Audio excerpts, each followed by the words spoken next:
അറിയാത്തവൻ എന്തിയില്ല, പ്രവൃത്തി കൊണ്ടുവരാൻ കഴിയുമോ?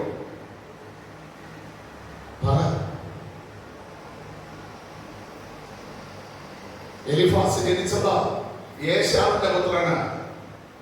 ഉൽപ്പത്തി പുസ്തകം 34. അവ യേശാവിന്റെ ഏത് കുലത്തിൽപ്പെട്ടത്? ഇസ്മായിലിയ കുടുംബത്തിൽപ്പെട്ടത്. ഉൽപ്പത്തി പുസ്തകം 25:15 തേമാന്യനായ എലിഫാസ്. തേമാന്റെ കുടുംബം എന്ന് പറയുന്നത് ഇസ്മായിലിയ കുടുംബം. ആ കുടുംബത്തിന്റെ സ്വഭാവമേ അവരിലെത്തിയുള്ളൂ.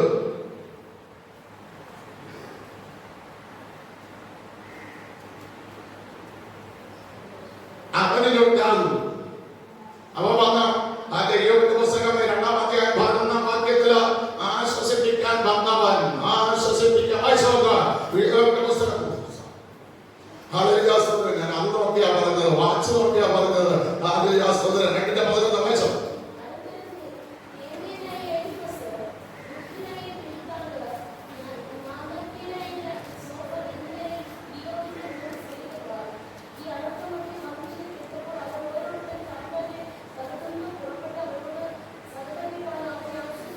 സഹകരിപ്പിക്കാനും ആശ്വസിപ്പിക്കാനുമായിട്ട് വന്നു.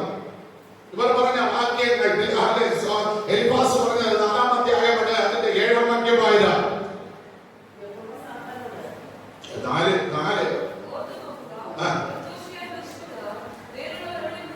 നോക്കണമേ. ആശ്വസിപ്പിക്കാൻ വന്നവൻ പറഞ്ഞ വാക്ക് എന്താ പറഞ്ഞത്? നീ ഓർത്തു നോക്ക്, നീ നിർദോഷ പ്രവൃത്തി ചെയ്തിട്ടുണ്ടെങ്കിൽ നീ നശിക്കില്ലായിരുന്നു. നീ കപടത്തിൽ ജീവിച്ചു, മറ്റുള്ളവരുടെ മുമ്പിൽ അഭിനയിച്ച് ജീവിച്ചത് കൊണ്ടാണ് നിനക്ക് ഈ കഷ്ടത. അപ്പൊ ഇവർ ആശ്വസിപ്പിക്കാവുന്നവരാണ്. ആണോ വിശ്വസിക്കുന്നത്? നിനക്ക് ഈ കഷ്ടത വന്നതിന് കാരണം നീ നിർദോഷിയല്ല. ദൈവം പറഞ്ഞ നിർദോഷമാക്കുള്ളവനാണ്. പക്ഷേ ഇവിടെ മനുഷ്യൻ പറയുന്ന വാക്ക് കേട്ടോ, നീ നിർദോഷിയല്ല. 5-ാം അധ്യായം 14-ാം വാക്യമായിരുന്നു.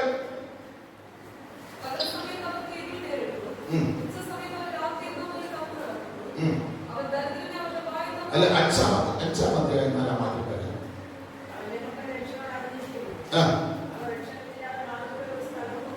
ഹല്ലേലൂയ, സ്തോത്രം. നീ മാത്രമല്ല, നിന്റെ മക്കൾ കുറിച്ചു പോകും. നിന്റെ മക്കൾക്ക് ദൈവം എന്താകില്ല എന്ന് രക്ഷകനായി മാറൂല.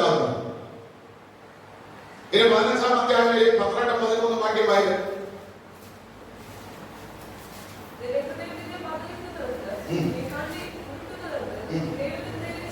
നോക്കണമേ. യോബ് ദൈവത്തിന്റെ നേരെ ചെയ്യുന്നവനാണ്. ആശ്വസിപ്പിക്കാൻ വന്നവൻ പറയുന്ന വാക്ക്,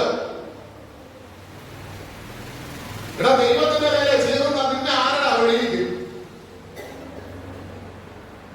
യോബ് പറയുന്നു, ഇതെല്ലാം കേട്ടിട്ട് തന്റെ നാവ് കൊണ്ട് അവൻ പാപം ചെയ്യാതെ ദൈവത്തിന് നേരെ ഒരു ദോഷം എന്തില്ലാത്ത അവൻ നിരൂപിച്ചില്ല, പറഞ്ഞില്ല എന്ന ചെയ്യുന്ന തിരുവചനം പറയുമ്പോൾ, ഇവിടെ വന്ന് ആശ്വസിപ്പിക്കാൻ വന്ന സഹോദരങ്ങൾ, സ്നേഹിതർ പറയുമ്പോൾ, നീ ദൈവത്തിന്റെ നേരെ ചെയ്യുന്നവനാണ്, ദൈവത്തിന്റെ നേരെ കണ്ണുരുട്ടുന്നവനാണ്, ദൈവത്തെ ഭയപ്പെടുത്തുന്നവനാണെന്ന് 22:6 കേട്ടാ. യോബ് ദരിദ്രർക്ക് അപ്പനായി, കുരുടർക്ക് കണ്ണായി, മുടന്തർക്ക് കാലായി. ആ യോബ് എന്തേ എന്നാണ് ഈ ആശ്വസിപ്പിക്കാൻ വന്നവർ പറഞ്ഞത്? ഈ സഹോദരനോട് പണയം വാങ്ങിക്കുന്നവരാണെന്ന്. അതുകൊണ്ട് അപ്പൊ ഇവർ ആശ്വസിപ്പിക്കാൻ വന്നവർ തന്നെ.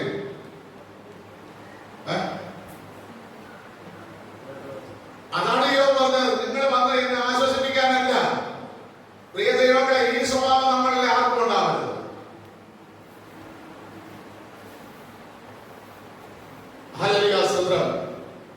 സങ്കീർത്തനക്കാരനായ ദാവീദ് പറയുന്നു, അല്ല, ഒരുവനെ ഞാൻ അസുഖമായി കിടന്നാൽ ഒരുവൻ എന്നെ കാണാൻ വന്നാൽ അവൻ പുറത്തുപോയി, ഒരു ദുർവ്യാധി അവനെ വിളിച്ചിരിക്കുന്നു, ഇനി അവൻ ഒരിക്കലും രക്ഷപ്പെടില്ല, ദൈവം അവനെ കൈവിട്ടിരിക്കുന്നു എന്നുള്ള വാക്ക് പറയുന്നതല്ല ആശ്വാസം. ഇത് പറയുന്ന നീ ദൈവപൈതലല്ല. നിനക്കൊരിക്കലും ദൈവപൈതലാകാൻ കഴിയുകയില്ല. മനസ്സിലാകുക? നീ ദൈവത്തിന്റെ സന്നിധിയിൽ നിഷ്കളങ്കനാകണം, വിശുദ്ധനാകണം. അല്ല എങ്കിൽ നമുക്ക് മനസ്സിലായിക്കൊള്ളാം, ഇവൻ ദ്രവ്യാഗ്രഹിയാണ്, ഇവൻ മുഖസ്തുതി പറഞ്ഞ് നടക്കുന്നവനാണ്. പ്രിയതയുടെ തെറ്റ് ഭാഗം അത് അവനോട് ഉണർത്തി, അവനോട് ദൈവത്തോട് നിരപ്പ് പ്രാപിച്ച് അവനോട് പ്രാർത്ഥിക്കാൻ അവന്റെ മുഖത്ത് നോക്കി പറയണം. അവന്റെ മുഖത്ത് നോക്കി പറയണം, അല്ലാതെ അപ്പുറത്തേന്നല്ല പറയേണ്ടത്. ഹല്ലേലൂയ, സ്തോത്രം ചെയ്യുന്നു. ഈ ഒരു അനുഭവത്തിൽ കൂടെ പോകുമ്പോൾ നമ്മളെ ഒരു വീട്ടിൽ ചെന്നാൽ കപടം പറയുന്നവരാണ്, കപടഭക്തി ദൈവം വെറുക്കുന്നു. നല്ലൊരു അടക്ക ശുശ്രൂഷ പോലും കിട്ടില്ല. ഉള്ളം തൊന്നുകൊണ്ട് അയ്യോ സഹോദര, അയ്യോ സഹോദരി, അയ്യോ യജമാനനെ എന്ന ഒരു തുള്ളി കണ്ണുനീരൊഴുക്കാൻ ഒരു വ്യക്തി കാണില്ല. ഇന്നലെ ഒരു അടക്ക ശുശ്രൂഷ ഞാൻ പോയി. ഹല്ലേലൂയ, സ്തോത്രം ചെയ്യുന്നു. ഞാനവിടെ ചെന്നിരിക്കുമ്പോൾ ഞാൻ ചിന്തിച്ചു, ഈ മാതാവ് ഇത്രയൊക്കെ കേടുകെട്ടിരിക്കുന്നു. ഹല്ലേലൂയ, സ്തോത്രം, ഈ മാതാവിന് ഇത്രയും വയസ്സായി, ഇവിടെ ആരും വിളിക്കാനാവില്ല എന്ന്. പക്ഷെ പെട്ടിയെടുത്തപ്പോൾ അവിടെ വിളിക്കാൻ ബ്രഹ്മങ്ങളെങ്കിലും ഉണ്ടായിരുന്നു. 89 വയസ്സ് ഇത്രയായെന്ന് പറയുന്നു. ഹല്ലേലൂയ, സ്തോത്രം.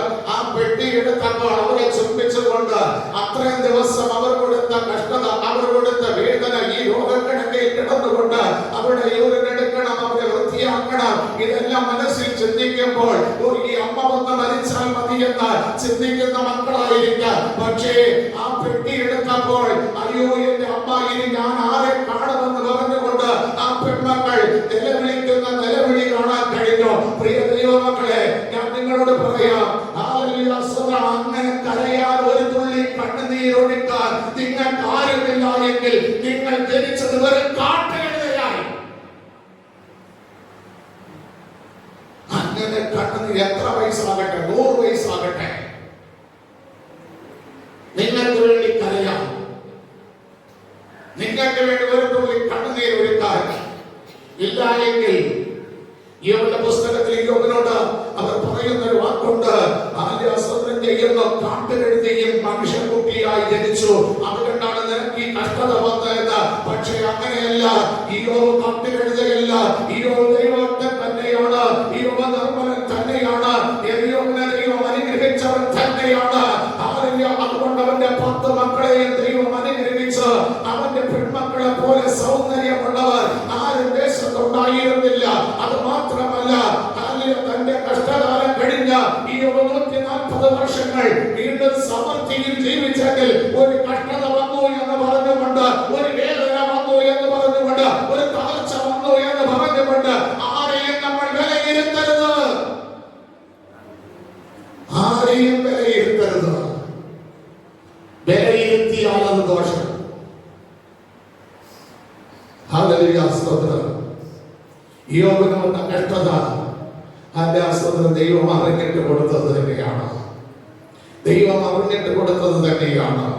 അത് പറഞ്ഞുകൊണ്ട് മനുഷ്യരായവർ കൂത്തരുത്, മനുഷ്യരെ വേദനിപ്പിക്കുന്ന വാക്ക് പറയരുത്. ഹല്ലേലൂയ, സ്തോത്രം ചെയ്യുന്ന മനുഷ്യർ, ഹല്ലേലൂയ, സ്തോത്രം, അവന്റെ മനസ്സ് തകർക്കുന്ന രീതിയിൽ സംസാരിക്കരുത്.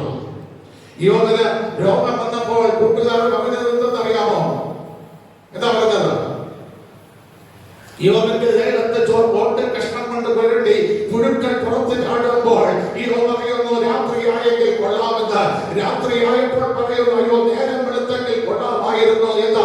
ഈ കനിവറ്റ വേദനയിൽ ദൈവത്തിന് ഒരു മനസ്സാക്ഷിയില്ലേ? എന്നെ കണ്ണിച്ചു കളയാൻ ദൈവത്തിന് പ്രസാദം തോന്നിയെങ്കിൽ കൊള്ളാമായിരുന്നു എന്ന് യോബ് പറയുമ്പോൾ രാത്രിയിൽ യോബ് ചോദിക്കുന്നു, എന്റെ ഈ വേദനയ്ക്ക് ആരെയും എന്നോട് കൂടെ ഒന്ന് ആശ്വസിപ്പിക്കാൻ, എന്റെ ഈ വേദനയെ ഒന്ന് ഏറ്റെടുത്ത് എനിക്കൊരു ആശ്വാസവാർത്ത പറയാൻ ആരുമുണ്ട് എന്ന് യോബ് ചിന്തിക്കുമ്പോൾ, യോബിന് ആശ്വാസം കൊടുക്കുവാൻ, യോബിന്റെ വേദന പങ്കിടുവാൻ, യോബിന് നല്ല സമാധാനം കൊടുക്കാൻ വന്ന കൂട്ടുകാർ പറഞ്ഞ വാക്ക് എന്തെന്ന് അറിയാമോ?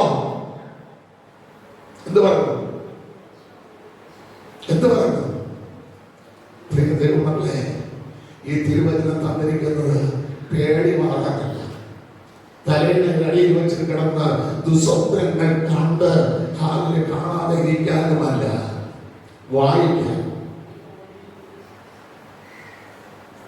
രോഗം വന്നപ്പോൾ 18-ാം അധ്യായം 16-ാം വാക്യമാണെന്ന് ഒന്ന് വായിച്ചേ. മരണത്തിന്റെ കടിഞ്ഞോട് നിനക്ക് വിരുന്നു വന്നെന്ന് 13-16 18-ാം അധ്യായം മനസ്സിലായി? എത്രാം വാക്യം?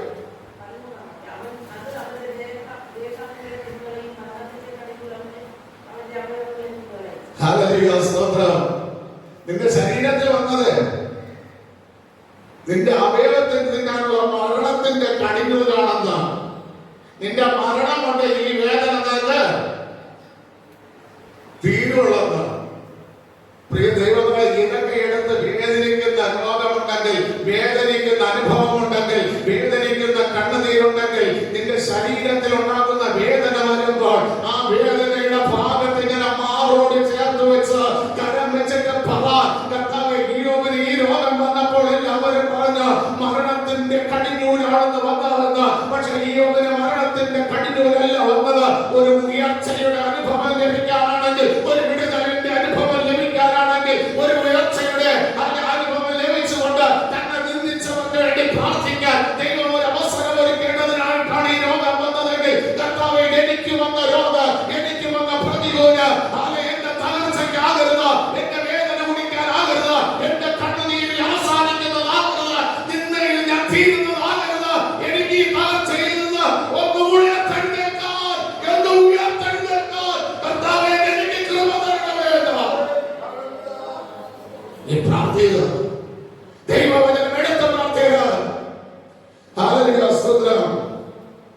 നിങ്ങൾക്കറിയാമോ, ഞാൻ എന്റെ ശരീരത്തിൽ ഞങ്ങളോട് പറഞ്ഞു ആഴ്ചയിൽ 2 ദിവസം പനി വരും. ഞങ്ങൾ ഡോളോമാൻസ് കഴിച്ച് പനി മാറി വന്നാണ്. ഞാൻ ആശുപത്രിയിൽ കടന്നുപോയി. കടന്നു പോകുമ്പോൾ ഡോക്ടർ പറഞ്ഞു, ഞാൻ സിസ്റ്റർ പേര് പറഞ്ഞിട്ടാണ് സിസ്റ്ററാണ് എന്നെ പറഞ്ഞയച്ചെന്ന് പറഞ്ഞു. എന്നെ കുറച്ചു നേരം പരിശോധനയ്ക്ക് പറഞ്ഞ് ബ്ലഡ് ഒക്കെ കൾച്ചർ ചെയ്യണമെന്ന്. ബ്ലഡ് കൾച്ചർ ചെയ്തു.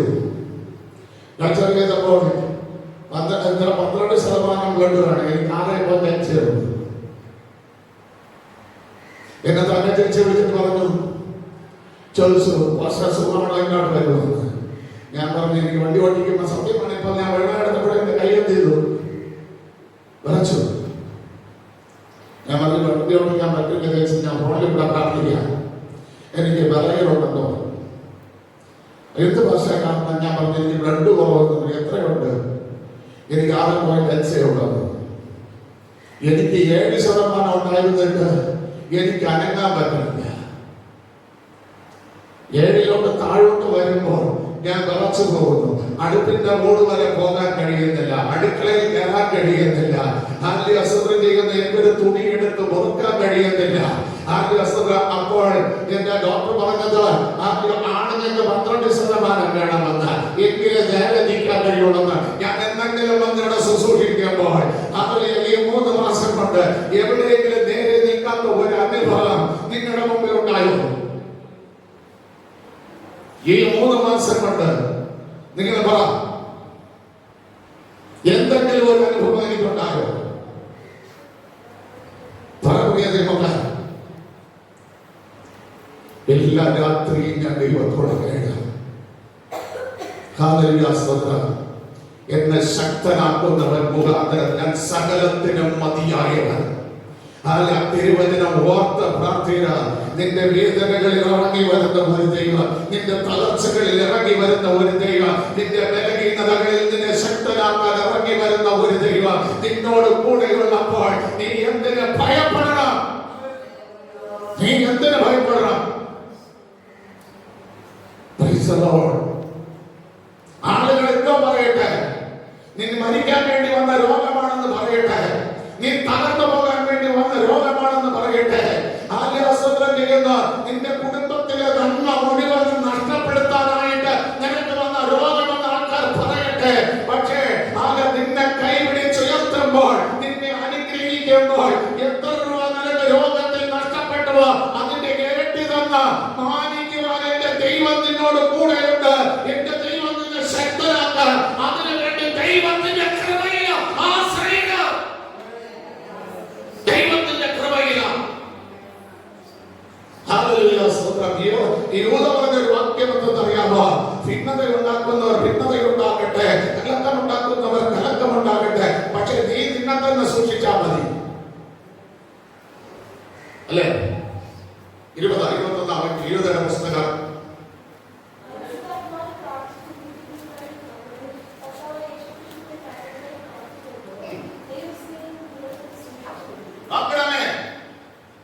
ദൈവത്തിന്റെ കരുണയ്ക്കായി കാത്തുകൊണ്ട് നിങ്ങൾ നിങ്ങളെ തന്നെ സൂക്ഷിച്ചാൽ മതിയെന്ന്. ആളുകൾ പലതും പറയട്ടെ, ആളുകൾ പലതും ഘോഷിക്കട്ടെ, ആളുകൾ പറയട്ടെ, ഇവൻ മുടിക്കെന്ന് പറയട്ടെ, പക്ഷേ ദൈവത്തിന്റെ കരുണയ്ക്ക് വേണ്ടി നീ ആഗ്രഹിച്ചിട്ട് അകത്യം ചെയ്യാതെ, പാപം ചെയ്യാതെ, നിന്റെ ഹൃദയത്തിനകത്ത് അകത്യം കടന്നു വെക്കാതെ നീ ദൈവത്തോട് പ്രാർത്ഥന, നീ നിന്നെ തന്നെ സൂക്ഷിച്ചാലുണ്ടല്ലോ. അടുത്ത വാക്യം എന്ന് പറയുന്നു, അതല്ല കർത്താവ് പറഞ്ഞ മറുപടി യൂദ പറയുന്നു. കഥാരാജാക്കളുടെ തുടർച്ചയായിട്ട് വായിക്കാനല്ല. യൂദയുടെ പുസ്തകത്തിൽ 25 വാക്യമുണ്ട്. 65-ാമത്തെ വേദപുസ്തകത്തിലെ 65-ാമത്തെ പുസ്തകം. ഈ പുസ്തകത്തിലെ വാക്യങ്ങൾ കാണാതെ അറിയാവുന്ന എത്ര ഉണ്ട്?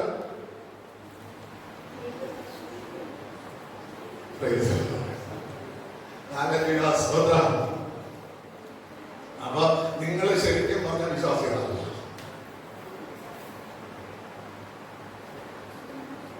അതിനകത്ത് വെളിപ്പെടുന്ന ഒരു കാര്യമുണ്ട്. ആദ്യത്തെ പ്രവാചകനാരെന്ന തങ്ങളുടെ വാഴ്ച കാത്തുകൊള്ളാത്തവർക്ക് സംഭവിക്കുന്ന എന്താണെന്ന അവരെ ഹാല്യാസ്ത്രം ദൈവം വീണ്ടെടുത്ത് മോശയോടുകൂടെ ദൈവം സീനാത്മരാജ്യാസ്ത്രം ചെയ്യുന്ന ഇറങ്ങി വന്ന കർത്താവിനെ, നമ്മുടെ അരുമനാഥനായ കർത്താവിനോട് സംസാരിച്ച മോശയുടെ ശവശരീരത്തോട് വെല്ലുവിളിക്കാൻ പിശാചുണ്ടായിരുന്നു. കാരണം നീ സ്വപ്നാവസ്ഥയിലായി പോകരുത്, നിന്റെ ജഡത്തെ തുച്ഛീകരിക്കരുത്. മോശ എപ്പോഴെങ്കിലും സ്വപ്നാവസ്ഥയിലായ ആയില്ല.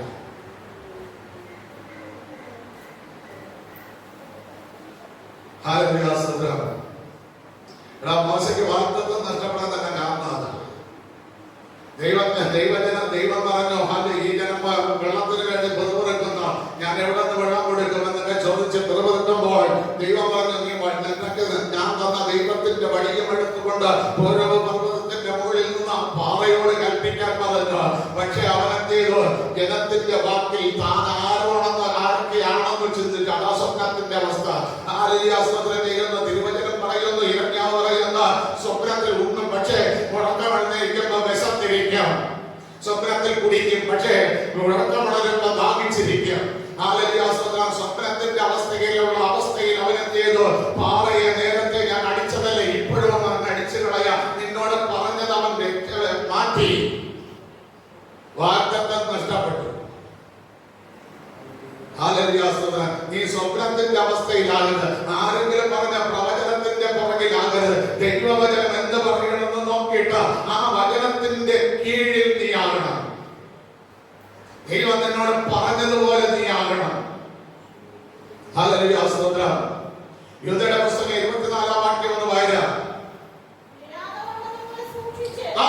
നീ കരുണയിൽ നിന്നെ സൂക്ഷിക്കുമെങ്കിൽ ദൈവം എന്ത് ചെയ്യും? നീ ഏത് പ്രതികൂലത്തിന്റെ വഴുവഴുപ്പിൽ നിന്നാലും നിന്നെ വീഴാൻ തമ്മില്ല. നീ രോഗത്തിൽ നിന്ന് മരിക്കാൻ പോകുന്നുണ്ടാൽ ദൈവം എന്തില്ല? മരണത്തിന് വിട്ടുകൊടുക്കൂല. നിന്റെ പ്രതികൂലങ്ങൾ ഭയങ്കരമായിട്ട് നീ വീഴാൻ പോണെന്ന് ഇപ്പോൾ അവന്റെ എല്ലാ ഉയർച്ചയിൽ നിന്നും അവൻ താഴെ വരുമെന്ന് ജനം പറയട്ടെ, പക്ഷെ നിന്നെ ദൈവം വിട്ടുകൊടുക്കില്ല. അതിന് കാരണം നീ നിന്നെ സൂക്ഷിക്കണം. നീ നിന്നെ സൂക്ഷിക്കണം. ഞാൻ വെള്ളിയാഴ്ച പറഞ്ഞു, മനുഷ്യൻ എത്ര സ്റ്റേജുണ്ട്? 5. ഞാൻ ഇപ്പോഴായി എന്റെ സ്റ്റേജ് ഏതാണ്?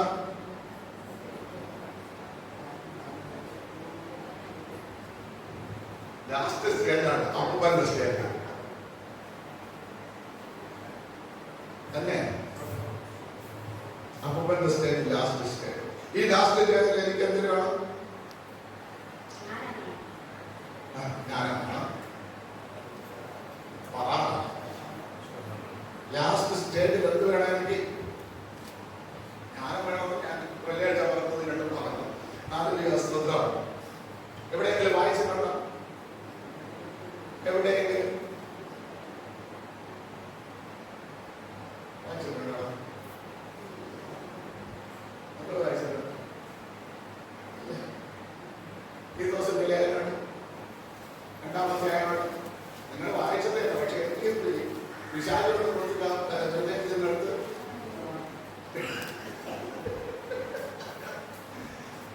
അതിന്റെ 2-ാം വാക്യമായി അങ്ങനെ തന്നെ വൃത്തന്മാരും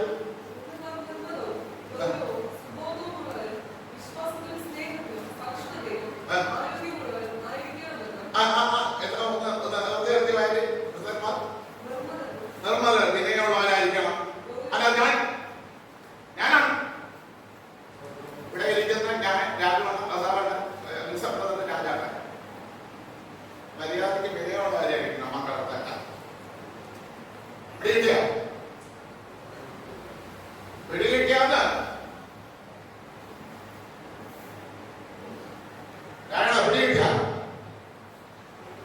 പിടികിട്ടിയ മക്കളെ തെറ്റേ ചെയ്യുള്ളൂ. പിടികിട്ടിയ അവസരമാണ്. നിർമ്മതരായിരിക്കണം, വിനയമുള്ളവരായിരിക്കണം. എന്താ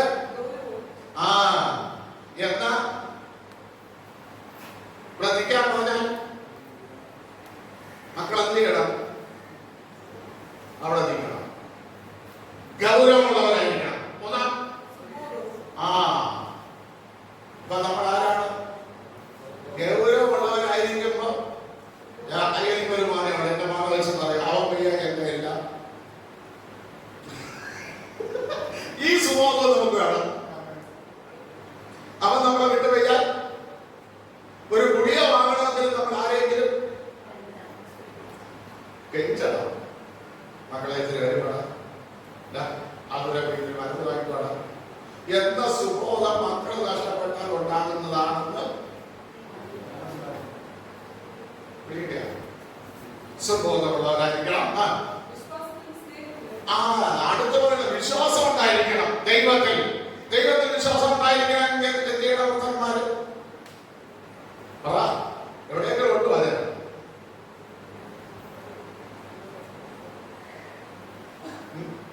എവിടെയുണ്ട്?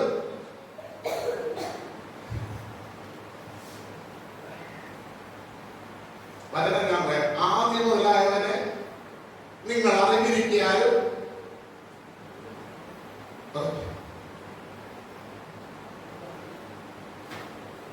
യോഹന്നാൻ 2:12 അയച്ചോ.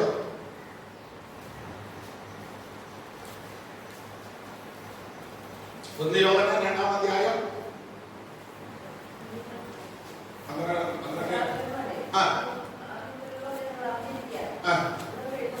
ആദ്യം മുതലായുള്ളവനെ അറിഞ്ഞിരിക്കാൻ നിങ്ങൾക്കുള്ളതാണ് വേദപുസ്തകം. അല്ലാത്ത വയസ്സന്മാർക്കുള്ളതല്ല വേദപുസ്തകം. അവരെന്ത് ചെയ്യരുത്?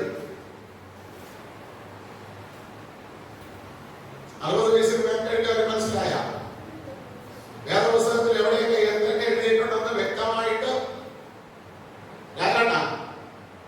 ആരോടെങ്കിലും ഞാൻ ജോലിക്ക് പോകും എന്ന ഭാര്യയ്ക്ക് എന്ന മക്കൾക്ക് വേണ്ടി കരുതുന്നതല്ല.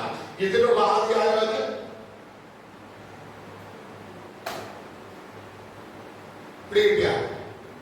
ഈ ആദ്യമായുള്ളവനെ എന്തിനറിയണം?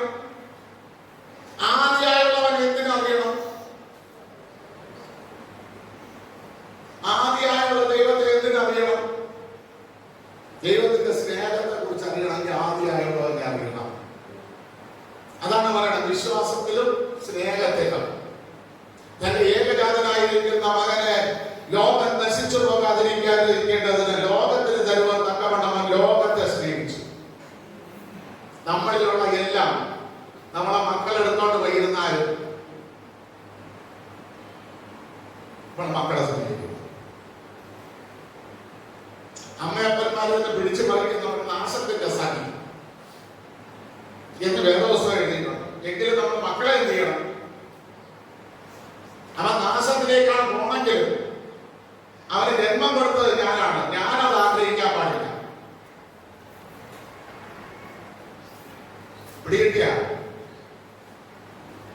ഞാനത് ആഗ്രഹിക്കാൻ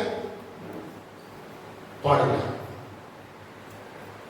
അപ്പൊ എന്തോ ചെയ്തോണ്ട് പോട്ടെ, നിന്റെ എല്ലാം പിടിച്ചു പറിച്ചോണ്ട് പോട്ടെ, പക്ഷെ നിന്റെ മോനാണ്, നിന്റെ മോളാണ്. നീ ഇരിക്കുമ്പോൾ അവന്റെ പെട്ടിയിൽ മണ്ണ് വാരിയിടാൻ നീ ആഗ്രഹിക്കരുത്. അതാണ് സ്നേഹം. ഇതൊക്കെ വായിച്ച് പഠിച്ചാൽ അല്ല നമ്മൾ ആര് തെറ്റിയോ? ജീവിതത്തിൽ എങ്ങനെ ജീവിക്കണമെന്ന് നമ്മൾ പഠിക്കില്ലേ? പഠിക്കോ?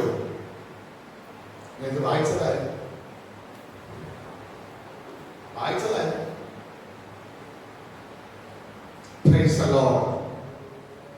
പ്രിയ ദൈവമക്കളെ, കരുണയ്ക്ക് വേണ്ടി നീ ആഗ്രഹിച്ചാൽ നിന്റെ ദൈവം വീഴാതെ വണ്ണം സൂക്ഷിച്ച് നിന്റെ കളങ്കമറ്റ ആനന്ദ പൂർണ്ണതയോടെ അവന്റെ മഹിമാസനത്തിൽ ദൈവം നിന്നെ നിർത്തും. നീ നിന്നെ തന്നെ സൂക്ഷിച്ച് ഇന്ന് ലോകത്തിൽ നടക്കുന്ന ഒരു കാര്യമുണ്ട്. അമ്മ മക്കളെ സ്നേഹിക്കും, അത് ലാളിക്കും, പരിപാലിക്കും. അടുത്ത മക്കൾ പെണ്ണ് കെട്ടിയാൽ അമ്മ ആരായി? അമ്മാവിയാകുന്ന സ്വഭാവം മാറും. അമ്മാവി പോരെടുക്കാൻ നിൽക്കും. അതോടെ നീ ആരായി? ദുഷ്ടസ്ത്രീയായി.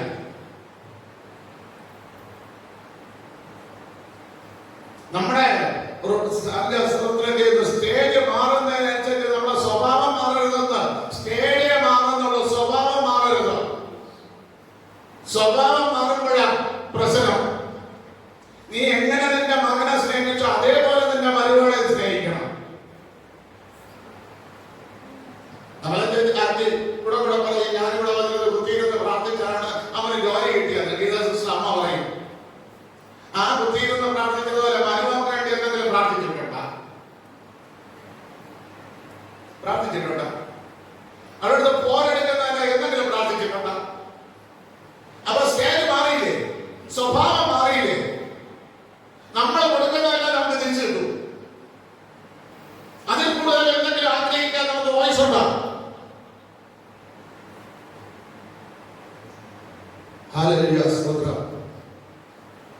കർത്താവിന്റെ കരുണയ്ക്ക് വേണ്ടി സ്വയം സൂക്ഷിക്കണം. വന്നു കയറുന്ന മരുമക്കൾ നമ്മളെ പപ്പ എന്ന് വിളിക്കണം, അമ്മ എന്ന് വിളിക്കണം. ആ വിളിയിൽ അവളെ അമ്മയെ വിളിച്ച ആ മാധുര്യം അവരുടെ അതരത്തിലുണ്ടാകണം. അതിനുവേണ്ടി മരുമക്കളെ സ്നേഹിക്കണം. അതിനുവേണ്ടി പപ്പ എന്ന് അവൾ വിളിക്കുമ്പോൾ തന്റെ അപ്പനെ വിളിച്ച സ്നേഹം അവരുടെ അതരത്തിലുണ്ടാകണം. അതിനുവേണ്ടി മരുമക്കളെ സ്നേഹിക്കണം. സ്വഭാവം മാറരുത്. സ്വഭാവം മാറിയാൽ ദൈവം അവരുടെ സ്വഭാവത്തെ മാറ്റും. അപ്പൊ പിന്നെ കിട്ടുന്ന എന്താണ്? ഇരുമ്പും കൂട്ടിമുട്ടും. അവിടെ എന്തൊരു തീയുണ്ട്. ഇന്ന് പല വീടുകളിലാണ് തീ ഉണ്ടായിക്കൊണ്ടിരിക്കുന്നത്. സമാധാനമല്ല. അതാ കർത്താവ് പറഞ്ഞത്, ഞാൻ ഭൂമിയിൽ സമാധാനം വരുത്താൻ വന്നു എന്ന് നിങ്ങൾ ചിന്തിക്കുക. തീയിടാൻ അത്രേ വന്നത് പറഞ്ഞില്ലേ? പറഞ്ഞോ? ചേച്ചി നാടി കേൾക്കൊണ്ടിരിക്കുന്നു. പറഞ്ഞ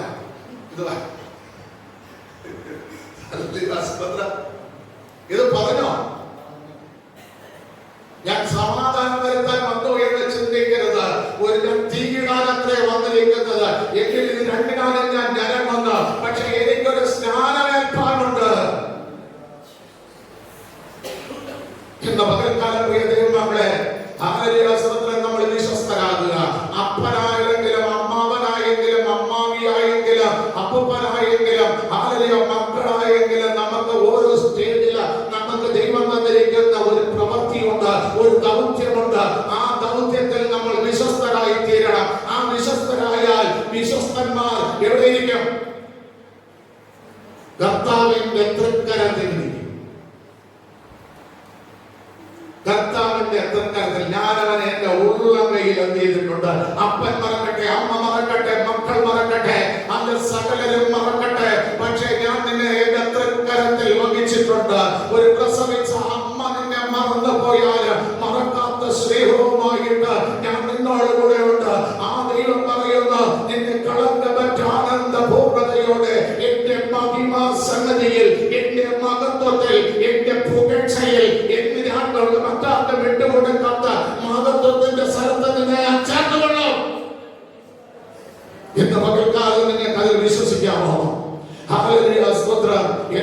തെരഞ്ഞെടുത്തത് വിശ്വസ്തനായി ജീവിക്കുവാൻ.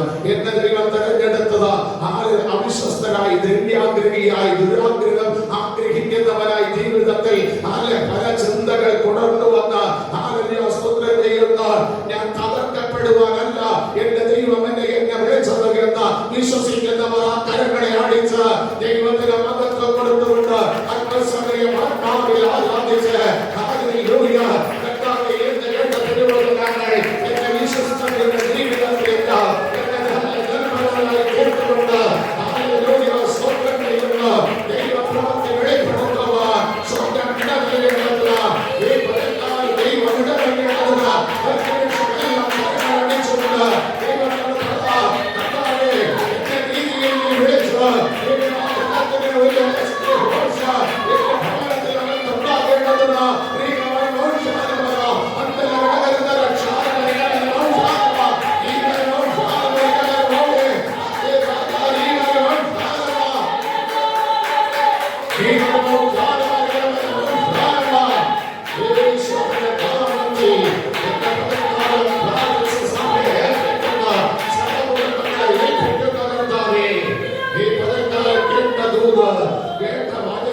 സത്യങ്ങൾ ഓരോ കുടുംബത്തിനകത്ത് നിറവേറി കർത്താവേ ഇവരെ അങ്ങയുടെ സന്നിധിയിൽ ആനന്ദപൂർവ്വതയോടെ നിറക്കുവാൻ ഇവരെ വിശ്വസ്തരാക്കി മാറ്റണമേ എന്ന് പകൽക്കാലം പ്രാർത്ഥിച്ചേൽപ്പിക്കുന്നു.